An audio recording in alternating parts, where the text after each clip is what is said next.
Ya. Nah, seperti itu nggak ada. Itu salah satunya. Ngomong, Bante, ini kopinya enak banget. Boleh nggak saya ini kan mau nongkrong di depan kolam Depan. renang. Saya tempatin. Boleh nggak, Bante? Silahkan. Oke. Jadi bawalah kepahitan ini menjadi kenikmatan. Jadi kadangkala kita berbeda itu harus sepakat Bersama, ya? Sepakat untuk tidak sepakat. Bante ini romantis sebenarnya, Bante. Tapi saya nggak mau nikah. Ya, karena cintaku kepada Buddha tidak mendua kepada wanita. Nah, ya itu romantisnya itu loh. Ya ini kan keuntungan untuk Habib. Iya. Jadi jatah saya boleh double untuk Habib lah. Gitu.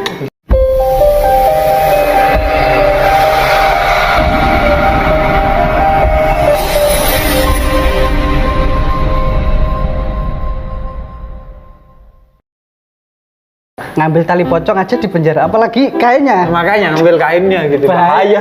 Ini ada film baru nanti kan, buku pembungkus mayat kan. Di Indonesia belum ada itu, Pancasila Buddhis sudah ada. Oke, apa aja dulu? Tidak membunuh, tidak mencuri, tidak berbuat asusila, tidak mabuk-mabukan atau minum-minuman keras, tidak berkata-kata kasar atau tidak berbohong. Kalau di Quran itu disebut ketika tidur manusia itu nyawanya dipegang gitu. Ya kalau dilepas lagi dia bangun, kalau enggak ya lanjut. Tapi karena itu sebelum tidur disunahkan untuk memohon ampun kepada Tuhan kalau dalam Islam dan mengampuni semua dosa manusia kepada kita gitu.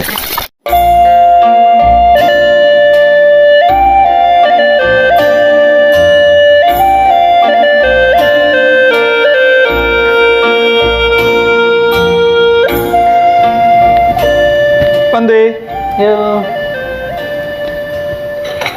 Habib mau buat apa? mau kopi, Bante? Oh, kopi di sini sudah ada. Mari. Wah, boleh. Silahkan. Oke. Kalau gitu, Bante ngasih kopi saya gratis, saya ngasih biskuit gratis. Ini berarti masih zaman barter ya ini ya? Zaman barter. Barter. Boleh. Ini kopi dari hati. Wih. Tapi bukan kopi lain hati ya. Oh iya, dari hati. Dari hati. Silahkan diminum, Bib. Saya biasanya kalau kopi agak banyak, Bante. Ini sedikit sekali, kayak jumlah umatnya Bante ini. Ya, Sedikit. tapi itu sedikitnya terasa karena nggak pakai gula, nggak Oh. manis-manis dia. Wah, Pahit ini. tapi terasa dia. Nah, kita belajar dari kopi untuk menikmati sesuatu yang pahit.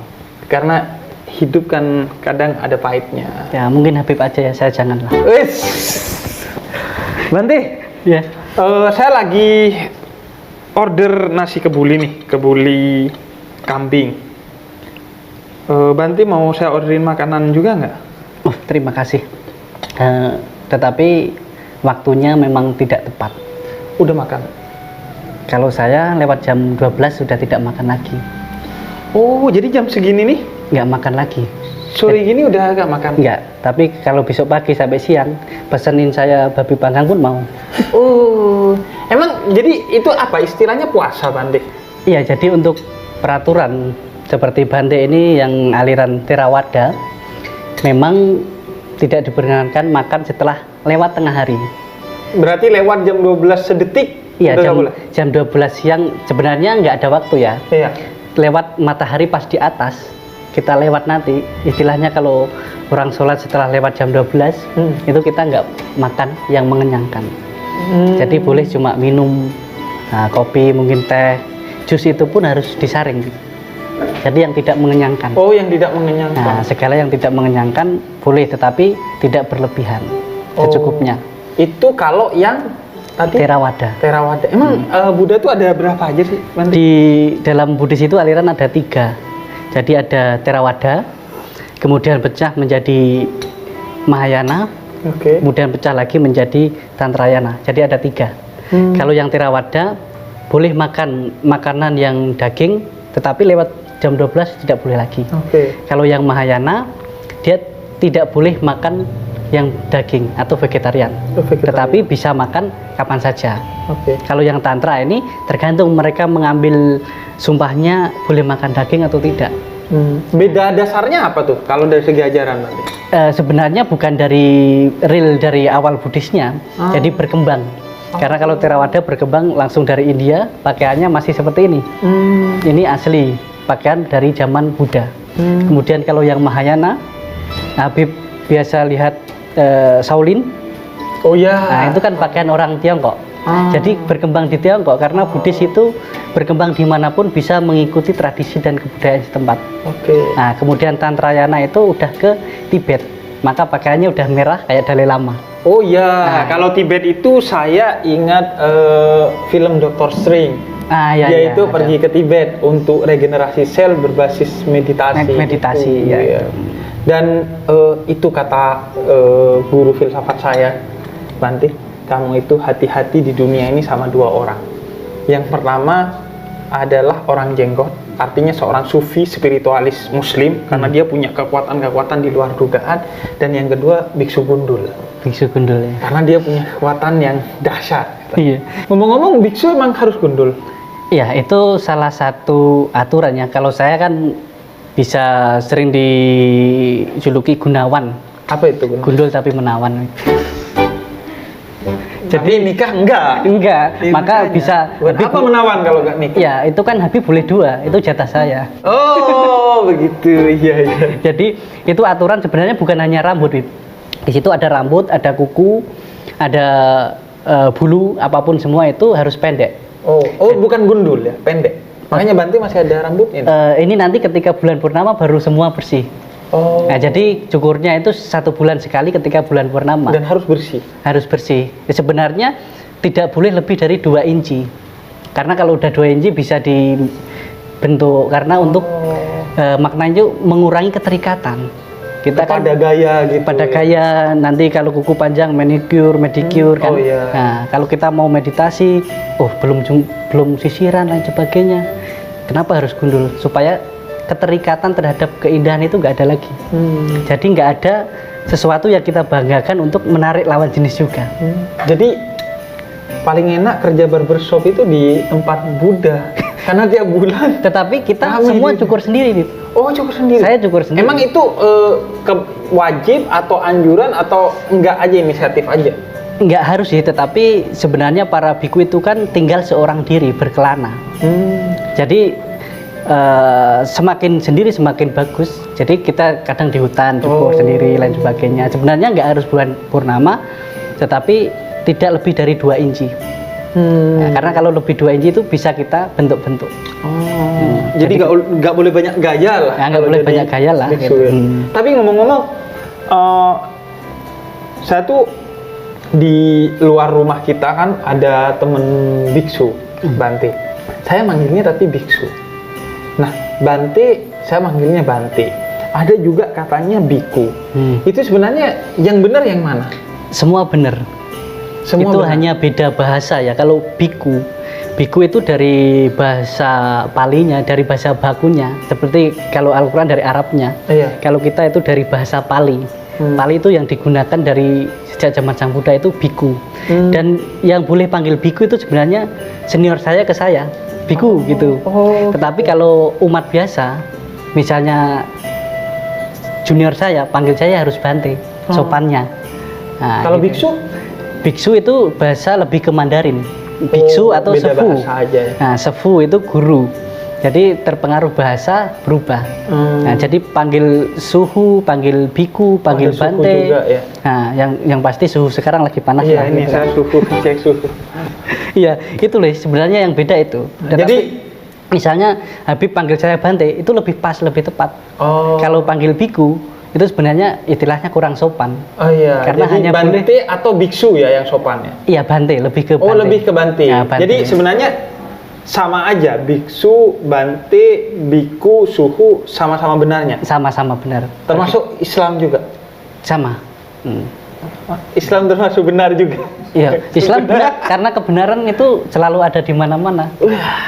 Entah. Iya. Padahal dia bercanda loh Iya, Bante. iya, kebenaran ada di mana-mana karena di dalam Buddha itu Buddha mengibaratkan ajaran yang saya ajarkan itu seperti daun yang di genggaman saya. Tetapi yang belum saya ketahui, yang belum saya ajarkan itu seperti di dalam hutan. Oh. Jangan-jangan yang di hutan itu Islam, Kristen, yang lain daun yang di hutan. Yang saya tahu hanya yang di genggaman saja.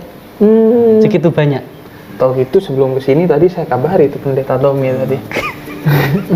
Ntar deh malam kan kita bakal ngobrol-ngobrol sama Pendeta Tommy. Ada kopinya. Jadi, kan? Wah, diminum dulu lah. Kopi.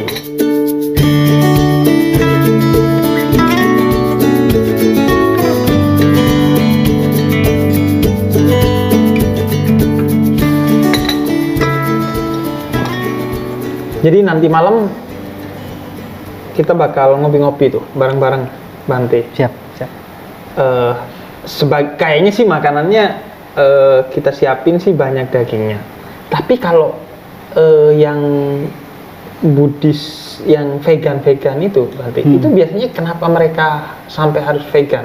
Ya karena ada di Buddhis itu, kalau di Mahayana namanya Bodhisattva Sila. Jadi mengambil sumpah untuk memang tidak memakan makanan yang dari makhluk hidup atau daging itu sendiri. Jadi kalau untuk di Upasampada atau di Tabis atau di Baptis, untuk menjadi seorang suhu itu ada mengambil seperti sumpahnya. Nah jadi itu tidak boleh memakan. Tapi tumbuhan kan makhluk hidup juga tuh Bante? Itu bukan makhluk hidup. Tumbuhan kan beda lagi, spesiesnya beda.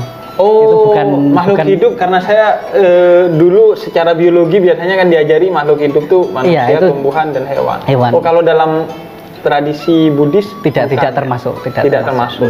Ya kalau gitu air semua ini ada mungkin planktonnya semua virus semua. Ya itu kalau kita alihkan ke situ, minyak dari penebangan sawit lain sebagainya, berapa hewan yang terkorbankan tumbuhan. Jadi itu hanya ketika mengambil sumpah bodhisattva. Ada di Theravada juga ada Bante yang memang bertekad untuk tidak makan daging, ada juga. Nah, jadi enggak selalu yang Mahayana atau Theravada. Pokoknya itu lebih ke komitmen pribadi. Pribadi. Tetapi kalau suhu wajib. Gitu. Kalau yang Mahayana tadi wajib. Oh iya, itu yang suhu. Nah, kalau tadi Bante bilang tahbis itu apa? Tabis atau Upasambada itu, jadi kalau kita mau menjadi biku atau suhu itu ada upacaranya. Nah itu ada seperti upajaya itu seperti guru yang memang berkompeten, memang dialah ditunjuk bisa menjadikan orang itu menjadi biku. Itu ada seperti upacaranya tertentu yang menjadikan dia ini sah menjadi biku, dan itu tempatnya pun tidak sembarang tempat yang memang udah ditentukan. Di Indonesia ada tempatnya? Tempatnya banyak, cuma yang mentabiskan itu tidak semua biku bisa. Karena itu harus ada yang dihafal, harus ada ujian, itu ada. Maka kita kalau jadi biku atau suhu kebanyakan kan ke luar negeri. Ke Thailand, ke Sri Lanka, Myanmar. Kalau yang tempatnya dan orang yang bisa mentabiskannya di sana banyak. Itu apa syaratnya jadi biku? Pertama, kita yang pasti tidak punya tanggungan mungkin berkeluarga, walaupun izin orang tua harus ada. Kalau udah berkeluarga pun setidaknya sudah memang benar-benar ada izin dari keluarganya. Jadi kalau orang sudah punya istri nggak bisa jadi biku? Bisa, tetapi memang benar istrinya melepas tanpa, nggak harus cerai, benar-benar lepas tanpa terikat dan mengikat. Jadi kalau belum nikah dia nggak boleh nikah? Nggak boleh nikah. Kalau sudah nikah asalkan tidak terikat lagi. Tidak terikat atau memang sudah diizinkan. Atau karena jadi biku bisa untuk pelatihan, Bib. Jadi misalnya mau jadi biku 3 bulan, itu bisa juga. Bisa. Atau kalau yang sudah jadi short course gitu, seperti pesantren kilat. Iya, kayak biku short course gitu dia. Short course pesantren kilat itu kalau udah jadi biku, misalnya mau nikah, dia harus meninggalkan kehidupan biku. Boleh lepas jubah istilahnya. Dan berarti kalau tidak terikat tuh maksudnya jam 12 malam belum pulang, nggak di WhatsApp sama istrinya. Iya, karena lagi melayani orang. Ya, makanya itu jadi keterikatan kan. Makanya biku memang itu aturannya tidak boleh menikah. Bahkan orang tua itu sebenarnya kita udah meninggalkan kehidupan rumah tangga, tidak tinggal di rumah. Berarti dia tinggalnya di mana? Di wihara-wihara atau berkelana di hutan atau di wihara. Jadi semua biku pasti backpacker ya? Pasti backpacker. Pasti traveler lah ya, kemana-mana romantis. Apa itu? Rumah makan gratis. Loh itu kayak kemana-mana itu ngapain? Maksudnya tujuannya apa tuh? Biasa kita undangan ya, undangan misalnya memberi ceramah ataupun pelayanan, kadangkala jadi pembicara gitu. Misalnya kalau saya seringnya di pesantren, kemudian di gereja gitu, bisa juga. Tapi tetaplah ada rumah kita bersamanya. Iya, rumah kita Indonesia. Karena Indonesia itu istilahnya makanan vegetarian ada, nggak vegetarian ada. Jadi saya masih bisa makan. Semua ada. Semua ada. Kalau itu Banti, kayak pakaian. Ini kan kalau ini Banti kan karena habis ngisi acara tadi kan, pas pulang masih belum ganti nih, langsung ke dapur kayaknya udah kebelet ngopi kayaknya. Itu nambah terus dari tadi. Ngopi, malah pikiran kita. Malah pikiran. Banti, tapi kalau nggak lagi ngajar gitu, pakaiannya gini kan? Gini, cuma ini yang luar ini bisa dilepas. Jadi ada sarung, pakai sarung aja. Ini kan hanya 2 Bib. Jadi bawah sarung sama ini jubah luar. Iya. Ada 3 itu jubah double, yang paling luar itu biasanya kita pakai di sini. Kalau di tempat dingin bisa untuk pakaian. Nah, jadi hanya itu. Ini kenapa harus pakai pakaian gini, Bang? Pertapa, pakaian ini sebenarnya ini terbuatnya awalnya dari kain pembungkus mayat. Jadi zaman kafan gitu. Kafan yang memang diambil dari mayat. Kalau biku-biku zaman dulu di India, karena biku ini nggak boleh kerja. Masa mau beli jubah harus nyupir angkot dulu kan? Iya. Akhirnya ya nggak jadi biku, jadi supir angkot. Nah, jadi kita itu kalau di India zaman dulu itu ketika ada orang mati di India itu kan dibungkus kain putih itu, tapi nggak dipocong ya, maka di India nggak ada pocong. Iya, nggak ada. Iya, nggak ada pocong. Nggak ada pocong. Sebelum dikremasi atau dibakar itu, kita para pertapa atau para biku itu boleh ambil kainnya itu. Nah, jadi kainnya itu dari beberapa mayat itu dijahit, maka di sini ada jahitan itu 8 kotak, itu namanya sawah Magadha. Apa itu? Ukurannya 8 kotak itu, walaupun ini kan nampaknya sih satu, tapi jahitan ini. Iya, jahitan. Ada jahitannya tuh. Nah, itu karena dari berbagai mayat tadi dijahit, kemudian diwarnai pakai pohon nangka. Nah, pohon nangka itu kan bisa untuk menjadi pewarna warna ini. Nah, itu. Gitu, jadi pembungkus mayat, tetapi sekarang kebanyakan udah dijual. Kalau di Indonesia masuk saya ngambil di kuburan, adanya di tempat Habib lagi kan. Iya, kalau umat Buddha kan nggak dipocong. Iya, kan dibakar. Ya, ngambil tali pocong aja di penjara, apalagi kainnya. Makanya ngambil kainnya gitu. Bahaya. Ini ada film baru nanti kan, biku pembungkus mayat kan. Biku pembungkus mayat. Iya. Biku pembungkus mayat. Tapi Banti, kayak Pak tadi pakaian ini karena juga nggak kerja. Terus duitnya dari mana? Sebenarnya para biku ini nggak butuh duit. Kalau di Islam ya, aku bekerja itu ibadah. Dia simbol kemuliaan karena untuk menafkahi diri dan keluarga. Nah, kalau Banti di Buddhis tuh memahami kerja jadi gimana? Kita itu antara para biku dan umat itu ada kewajiban, ada kewajiban. Jadi kebutuhan biku itu ada 4, yaitu tempat tinggal, makanan, obat-obatan, dan yang satu itu makan, obat-obatan, tempat tinggal, dan apa yang satu kan lupakan, seperti sandang, papan, pangan itu. Jadi makanan, obat-obatan, tempat tinggal dan jubah. Nah, dan itu hanya dipersembahkan dari para umat. Jadi ketika setelah musim hujan itu kewajiban para umat itu mempersembahkan jubah ke biku, dan kewajiban biku adalah mengarahkan umat itu, memberi istilahnya siraman rohani lah, agar tidak tersesat lah. Tapi ini bikunya pun tersesat kan. Iya, jalan kemana-mana nggak pakai GPS tersesat bikunya. Iya, itulah. Jadi biku ini emang pantesan jarang di rumah kita kalau ngobrol-ngobrol gak ada biku. Tapi nanti malam bisa bisa karena ada biku tersesat kan. Saya sebenarnya sedang tersesat di sini. Jadi pakaian gitu. Iya, pakaian seperti dikasih umat ya. Dan itu kewajiban umat ya. Kewajiban itu bagian dari, karena umat untuk seperti melakukan zakatnya. Salah satu adalah berdana jubah. Oke. Itu salah satunya. Nah,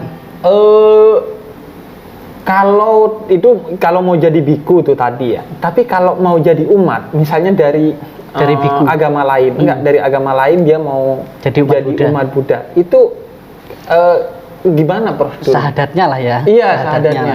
Ada namanya Wisudi Tisarana dan Pancasila. Jadi mengambil seperti tekad, saya berlindung kepada Buddha, pada Dhamma, Sangha. Buddha itu sosok Buddha. Dhamma itu ajaran, Sangha itu komunitas para biku. Nah, itu jadi 3 itu menjadi seperti pelindungnya. Jadi biku, Buddha dan ajarannya. Nah, Buddha, ajaran dan biku. Jadi Buddha itu ibaratkan seperti dokter. Iya. Kemudian kitab suci itu seperti obatnya dan Sangha itu perawatnya. Dan 5 aturan Pancasila. Nah, ketuhanan yang Maha Esa. Nah, bukan itu Pancasila ini beda. Jadi Indonesia belum ada itu, Pancasila Budi sudah ada. Oke, apa aja dulu? Tidak membunuh, tidak mencuri, tidak berbuat asusila, tidak mabuk-mabukan atau minum-minuman keras, tidak berkata-kata kasar atau tidak berbohong. Oh, itu ya Islam juga jadi pegang itu. Nah, tapi jangan hanya dipegang, jalankan. Oh iya, maksudnya menjalankan. Iya. Bahkan mendakwahkan. Kalau tertarik boleh. Saya udah punya sejak dulu. Iya. Karena bapak saya sendiri namanya Mustafa. Oh, Mustafa. Nah, bapak saya Mustafa. Oh, Muslim tapi. Muslim. Oh. Ibu saya Buddha. Jadi saya ini blasteran sebenarnya. Blasteran Islam Buddha. Buddha. Tapi bapak sampai akhir Islam atau pindah Buddha juga? Sampai sekarang sebenarnya masih ada, Bu? Masih, Biku, ya? masih ada. Nah, itu di Buddha aktif, di Muslim juga masih partisipasi lah. Oh, partisipasi lah ya. Pak, untung. Oh, ternyata nggak boleh mabuk juga ya di Buddha? Nggak boleh. Tadi saya masih kopinya. Ya, sebenarnya makan dan minum yang melemahkan kesadaran. Kalau Habib ini minum kebanyakan, lemah kesadaran, itu juga termasuk pelanggaran sila. Oh iya, kalau di Islam itu dibilangnya dalam ayat suci, kulu wasrobu wala tusrifu. Makan dan minumlah kalian, karena itu persembahan dari Tuhan kepada kalian, tapi jangan berlebihan. Itu kalau berlebihan jadi bego, kalau kekurangan jadi ngantuk. Nah, makanya kalau udah makan kan jadi bego kan?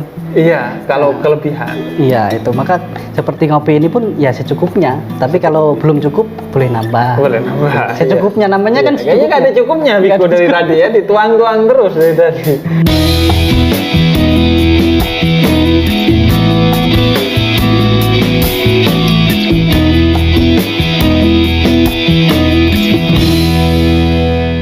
Bante, terus Buddha itu siapa sih, Bante? Buddha itu ya yang telah sadar. Yang namanya Buddha itu yang telah sadar. Dia manusia, satu orang, atau siapa saja bisa jadi Buddha, atau gimana sih, gelar gitu atau? Sebenarnya Buddha itu sesuatu pencapaian. Jadi misalnya Habib kalau mau jadi Buddha, mau? Oh, nggak mungkin. Oh, bukan perkara apa? Nggak pantas kayaknya ya Habib Buddha kayaknya. Ya, kalau mau istilahnya karena semua tujuan umat Buddha itu mencapai kesempurnaan, mencapai Buddha. Tetapi Buddha sendiri itu ada tingkatannya. Ada yang Buddha memang mencapai karena ajaran Buddha yang sebelumnya, ada yang Buddha mencapai karena usahanya sendiri, ada yang Buddha mencapai itu karena ajaran sebelumnya dan mengajar. Nah, itu seperti para biku itu kan berusaha untuk mencapai yang bisa sering mungkin kita dengar nirwana atau nibbana. Iya. Itu adalah mencapai satu kondisi yang tidak ada lagi, yang mencapai kebudaan. Oh, itu kebudaan. Itu mencapai kebudaan. Jadi dia melebur gitu dalam Buddha. Dikatakan melebur, dia tidak terbentuk lagi, tidak tercipta, tidak terlahir mutlak. Ada tapi nggak ada tapi sebelum sampai ke sana reinkarnasi dulu. Ada konsep reinkarnasi? Ya, konsep reinkarnasi ini kita udah beribu-ribu kelahiran untuk menjadi Buddha itu, kita nggak tahu kelahiran kita sekarang yang keberapa. Siapa tahu dulu saya itu jadi Habib, sekarang jadi biku, nanti jadi Buddha. Nah, gitu. Bisa saja. Iya. Tidak memungkinkan. Bahkan kita saat ini ketemu saja, ini karena kita ada ikatan masa lampau. Ya, ikatan masa lalu, kita mempercayai bahwa ada kama atau ikatan masa lalu, maka kita bisa ketemu. Nah, gitu. Ada sinyalnya lah waktu itu. Nah, itu maka kita sekarang bisa ketemu. Jadi Buddha itu sesuatu pencapaian. Tetapi Buddha sendiri bilang sekarang ketika sudah menjadi Buddha, bukan manusia lagi dan bukan dewa dan bukan Tuhan. Buddha. Oh iya. Jadi itu seperti tidak terjelaskan, yang sampai situlah yang bisa merasakan. Ya, kalau di spiritualitas Islam yang disebut tasawuf itu ada ini taholli. Taholli itu membersihkan diri dari segala kekotoran. Kemudian tahalli itu menghiasi diri dengan segala kebaikan. Nanti tajalli. Tajalli itu artinya kita kembali kepada Tuhan karena asal kita juga dari Tuhan. Tapi kata Bante tadi Buddha mengatakan, lah ini Buddha yang mana? Buddha saat ini. Jadi kita Buddha saat ini kan Buddha Gautama. Nah, Buddha Gautama, dan dia akan seperti menyebutkan bahwa Buddha yang akan datang itu ada lagi gitu. Setelah kehidupan ini. Setelah kehidupan, tapi Buddha ini udah istilahnya sudah tidak terlahir lagi. Namanya Buddha udah tidak terlahir. Tapi Buddha yang akan datang, dia bilang Buddha Maitreya. Buddha Maitreya. Maitreya di kehidupan selanjutnya gitu. Bukan kehidupan Buddha itu, tetapi iya, di kehidupan manusia selanjutnya ada Buddha lagi yang Maitreya. Oh, dan udah diketahui Maitreya itu. Maksudnya udah diketahui Buddha sebelumnya. Gitu. Oh, udah diketahui. Semua Buddha akan menyebutkan Buddha yang akan datang. Itu berapa lama datangnya? Ketika kehidupan manusia ini udah sama sekali sudah tidak bermoral dan semua agama itu sudah tidak dijalankan lagi. Jadi manusia itu tidak manusiawi lagi gitu loh. Oh, itu dikit lagi kayaknya ya. udah terasa sekarang. Maka kiamat itu sudah dekat kan. Kiamat sudah dekat. Dan setiap hari kita kiamat kadang-kadang. Iya. Bahkan setiap tidur kita itu kiamat. Kalau di Quran itu disebut ketika tidur manusia itu nyawanya dipegang gitu. Ya kalau dilepas lagi dia bangun, kalau enggak ya lanjut. Tapi karena itu sebelum tidur disunahkan untuk memohon ampun kepada Tuhan kalau dalam Islam dan mengampuni semua dosa manusia kepada kita gitu. Iya, itu sama ketika ajaran itu benar-benar hancur, itulah ada sesosok yang hadir itu istilahnya membenahi. Ya, menyelamatkan siapa yang mau ikut sih. Karena di setiap Buddha itu Buddha tidak pernah bilang dia penyelamat. Tetapi barang siapa yang ikut ajaran kebaikan, kebenaran, dia akan terselamatkan oleh dirinya sendiri. Kalau seandainya nih ya, kalau seandainya dia gak ikut, artinya dia bukan Buddha seperti saya, seorang Muslim, akan selamat juga nggak? Jadi konsep Buddhis itu sebenarnya nggak harus agama Buddha. Jadi ketika Habib sadar, ya Buddhis. Oh gitu. Sadar sekarang nggak? Sadar. Buddha. Berarti udah Buddha ya. Iya kan? Asyhadu an la ilaha illallah wa asyhadu anna Muhammadar Rasulullah. Saya sadar lagi kayaknya. Oh jadi bagi Buddhis semua orang yang sadar dia akan selamat ya karena dia sudah berada di bawah. Iya, jadi konsep keselamatan dan lain sebagainya kalau di Buddhis itu karma itu sebab akibat. Jadi semua orang itu akan terselamatkan dengan apa yang dilakukannya. Kebaikan yang dilakukannya. Nah, seperti itu. Jadi tidak ada sesosok pengampunan dan lain sebagainya, itu nggak ada. Yang mengampuni dirinya sendiri. Jadi kita itu, bahkan saya sendiri tidak ada penyesalan masa lalu dan kekhawatiran yang akan datang. Jadi hiduplah saat ini, sekarang. Mindfulness kalau dalam psikologi. Nah, seperti itu. Jadi kita itu jangan hidup dalam sejarah, seolah berjalan tapi tanpa arah gitu. Ya, apalagi kita sering konsumsi kan jambu biji, janji-janji manis yang bikin jijik kan gitu. Kan sering kita karena kalau kamu ikut saya nanti saya masukkan surga gitu kan. Nah, ini kalau di Buddhis nggak ada istilah gitu. Jadi kamu ikut siapapun ketika itu hal yang baik. Ya, Islam baik sih. Iya, baik. Gak tertarik ikut yang baik-baik. Ya karena bagian dari Buddha itu kita nggak tahu kebaikannya di mana. Hutan tadi di hutan tadi. Tapi memang saya tuh setelah tinggal di rumah ini itu jadi tahu bahwa setiap agama tuh punya konsepnya sendiri-sendiri gitu. Ada konsep reinkarnasi lah, ada konsep surga neraka lah, ada dan lain-lain. Tapi juga yang masih tanda tanya tuh kadang konsep ketuhanan dalam Buddha itu ada nggak? Seperti yang saya sampaikan tadi, ketika seseorang menjadi Buddha tadi, konsep Tuhan di agama Buddha itu tidak tercipta, tidak terbentuk, tidak terlahir, tidak cowok, tidak cewek, mutlak. Jadi kita tidak bisa menjelaskan, kalau selevel saya lah, tidak bisa menjelaskan ataupun mendefinisikan Tuhan dalam Buddhis itu seperti ini. Kalau saya sering bilang, kalau saya bisa menjelaskan, berarti saya malah belum bisa gitu. Oke, oke. Karena itu tidak terjelaskan dengan apa ya, bahasa saya sendiri, karena itu harus dialami. Oh. Gitu. Misalnya, Habib, kopi ini pahit, percaya nggak? Belum percaya. Nah, Iya. seperti itu. Pahit. Jadi saya jelaskan seperti apapun, ini akan sulit dipahami oleh manusia selevel saya. Tetapi ketika saya nanti sudah sampai pada levelnya itu, akan merasakan sendiri konsep Tuhan itu seperti apa. Gitu loh. Oke, oke. Jadi tidak bisa kita definisikan, karena misalnya saking besarnya. Maka kalau dalam Islam ketika azan Allahu Akbar, maha besar. Iya. Tapi kalau masih bisa saya definisikan, belum besar gitu. Oke. Memang dalam Islam itu Tuhan hanya bisa dipahami itu ayat-ayatnya atau pertanda-tandanya, karena itu dalam Islam kita diajarkan jangan berbicara atau memikirkan atau sekedar membayangkan zat Tuhan, tapi pikirkan tanda-tandanya di muka bumi ini, karena kalau ada lukisan pasti ada pelukisnya. Ada penciptanya lah. Iya, sama karena itu orang yang menghina makhluk Tuhan, dia sebenarnya menghina Tuhan, seperti menghancurkan lukisan yang tersinggung pelukisnya gitu. Iya, sama. Nah, tapi Bante, kalau ini saya tuh yang kadang bingung, rumah ibadahnya orang Buddha tuh, itu di mana ya? Wihara. Wihara. Tapi wihara. kadang join sama apa? Konghucu. Nah, itu kan karena kita di Indonesia dulu sama Buddha, dulu join sama Hindu. Dulu kan Hindu Buddha, iya, agama Buddha belum ada. Maka kita pun join Hindu Buddha. Oh iya. Nah, dulu Konghucu belum, maka join dengan Konghucu itu di bawah Buddha. Sekarang kan udah semua. Iya. Jadi tidak semua wihara itu kadang real Buddhis. Masih ada yang Buddha Konghucu. Jadi karena Buddhis itu dengan etnis Tionghoa, karena kebanyakan Buddhis di beberapa daerah itu etnis Tionghoa, kebudayaan tradisi mereka Konghucu, karena tradisi dan kebudayaan bisa dipraktekkan di wihara.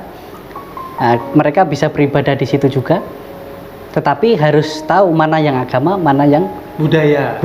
Nah, sama seperti itu. Oke. Jadi harus bisa membedakan. Jadi karena Buddhis itu berkembang di negara manapun, ajarkanlah Dhamma kebenaran itu dengan bahasa setempat, dengan kebudayaan setempat, dengan tradisi setempat, asal itu tidak melewati garis-garis kemoralan yang ada pada lima sila tadi. Ya, kalau misalnya persembahan harus membunuh makhluk hidup dan sebagainya, itu memang tidak diperbolehkan di dalam Buddha. Nah, seperti itu. Sama kayak kalau di Islam itu dibilangin gini, Islam sholihun likulli zaman wal makan. Islam itu relevan dengan semua zaman dan semua tempat.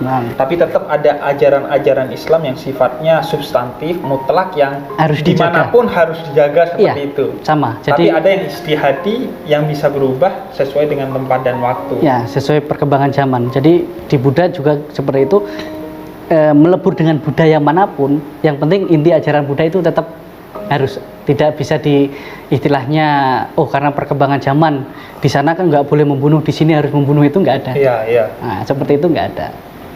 Itu salah satunya. Ngomong, Bante, ini kopinya enak banget. Boleh nggak saya ini kan mau nongkrong di depan kolam renang. Saya tempatin. Boleh nggak, Bante? Silahkan. Oke. Jadi bawalah kepahitan ini menjadi kenikmatan. Jadi kadangkala kita berbeda itu harus sepakat bersama, ya? Sepakat untuk tidak sepakat. Bante ini romantis sebenarnya, Bante. Tapi saya nggak mau nikah. Ya, karena cintaku kepada Buddha tidak mendua kepada wanita. Nah, ya itu romantisnya itu loh. Ya, ini kan keuntungan untuk Habib. Iya. Jadi jatah saya boleh double untuk Habib lah. Gitu. Janganlah, kita itu tetap aja sebenarnya yang baik satu. Gitu. Iya. Kadang satu aja pusing, apalagi mau nambah-nambah. Gitu. Iya. Ya, kalau yang satu buat pusing kan ada yang satu lagi. Aduh, ini dia. Sebenarnya kayaknya Bante nih. Maka ini ngopi, ngolah inspirasi. Nanti udah aku mau ke kolam ya. Oke. Bante lanjutin aja ngopinya kalau masih ada. Tapi ngomong-ngomong, Bante, Kerasakti itu film Buddha nggak? Buddha budaisasi enggak sebenarnya? Soalnya saya suka dulu tuh sampai tahu Biksu Tong, terus hafal kosong adalah isi adalah kosong. Tuhan tadi. Oh, apa tuh maksud? Ya, isi adalah kosong, kosong adalah isi, konsep ketuhanan tadi. Oh, kalau di Kerasakti itu ada apa? Kerasakti, Biksu Tong, Wucing, sama Cepakai. Ya, itu sebenarnya yang benar-benar relasi itu satu, Biksu Tongnya. Yang lainnya. Biksu Tong kok real asli ya? Real asli itu adalah seorang biku atau pertapa yang mempelajari kitab suci untuk kembali ke Tiongkok. Itu sebenarnya kalau dulu-dulu bahkan mencari kitab suci itu maksudnya kembali ke Tiongkok. Iya, kembali dari India ke Tiongkok ke Nusantara juga untuk itu disatukan jadi satu, dipelajari kembali, dan yang lain-lain itu sebagai apa ya, simbol pikiran. Jadi pikiran kita kan ada kebencian, ada kebodohan, ada keserakahan. Kebodohan maksudnya Wucing. Iya. Kalau keserakahan Cepakai nih. Cepakai. Yang satu lagi kebencian, seperti yang jadi apa namanya, yang silumannya itu. Oh, siluman-siluman. Kalau Kerasaktinya maksudnya keliaran. Ya, seperti pikiran kita. Pikiran kita itu satu detik, nggak sampai satu detik itu beribu-ribu kesadaran. Maksudnya? Mungkin Habib sekarang lagi ngobrol sama saya, tetapi sedang memikirkan dia. Oh. Jangan-jangan dia sama yang lainnya kan gitu kan. Oh, iya. Nah, tapi kita lagi ngobrol. Nanti tiba-tiba, tadi saya belum lupa ini belum makan. Tadi jadi tek-tek berlari-lari. Seperti Kerasakti kan kemana-mana. Lompat sana, lompat sini. Nah, itu seperti pikiran kita. Nah, keserakahan itu ya kayak babi. Oke. Kayak babi. Kebodohan itu kayak Wucing. Nah, kemudian siluman itu simbol kebencian. Karena dia benci. Maka jadi istilahnya hewan lain sebagainya kayak iya. Jadi itu seperti itu. Jadi sebenarnya bahkan kita sendiri itu membawa Kerasakti itu sendiri. Kalau Amitabha, Sancai itu ada beneran nggak? Dari Mahayana tadi. Oh, apa itu? Itu kayak semacam wiridnya. Seperti Assalamualaikum. Amitabha, Namo Buddhaya, Assalamualaikum, Shalom. Assalamualaikum. Nah, sama kayak gitu. Jadi ada bahasa untuk kita apa ya? Bisa dikatakan menyapa orang. Itu. Oke. Nanti saya minum kopinya, Banti belum makan biskuitnya. Maaf, terima kasih, tetapi saya sudah lewat waktunya. Nggak bisa makan lagi. Lupa sama ini keuntungan untuk Habib juga. Jadi jatah saya bisa Habib. Bukan hanya wanita, makanan pun iya kadang kan. Iya. Nanti itu keuntungan kedua kali. Banti, sebenarnya nih ngobrol-ngobrol sama Banti seru. Tapi sekarang saya mau ke kolam renang, lanjutin nanti malam ya. Boleh. Nanti ada temanku Tantri sama teman-teman kotak mau kesini. Kita bisa sambil nyanyi-nyanyi. Boleh. Tapi lanjutin ngobrol-ngobrol sama yang lain juga ya. Siap. Oke, Bante. Oke, salam sehat, Bib. Iya. Kayak mau kemana aja salam sehat, padahal cuma serumah. Iya, siapa tahu kan di situ ada pintu yang kurang kebuka atau kayak mana kan. Udah deh, nanti malam deh. Oke.